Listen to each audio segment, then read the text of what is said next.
Nimetumia kei yangu kudangia. Nimejijengea nyumba yangu. Nimetumia kei yangu. Nimenunuliwa gari. Unaumia nini wewe? Asa wewe unaumia nini? Yaani kuna muda nakaaga tu mtu anakukomentia afu unataka kumuuliziwa sasa. Sasa wewe nidange mimi. Kei inatumika ya kwangu mimi. Wewe unaumia nini? Basi sio kuumia. Unakasirika nini? Au umechukia nini? Kwa sababu kuna watu na wakomentenga tunauliza, "Asa umekasirika nini?" Kwa sababu nakaa najiuliza na changanua ile comment.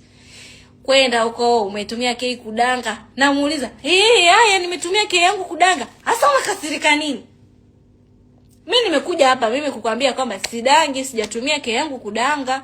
Wewe unakuja kunikomalia, umedanga. Haya nimedanga. Unaumia nini? Unakasirika nini?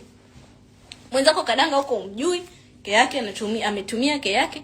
Sasa haya, wewe unakasirika nini? Wewe unaumia nini? Wewe unachukia nini sasa? Ni kei yako. Ndio ile malai anakuambia sawa, ni kei yako. Sio yako.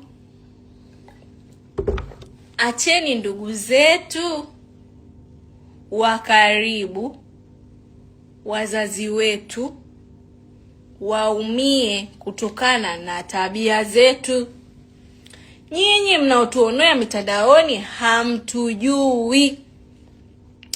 Nawaambia tena, mnatuona mitandaoni hamtujui. Tuacheni tuishi maisha yetu. Mazuri tunayoyafanya yachukueni, mabaya msioyapenda tuachieni sisi wenyewe.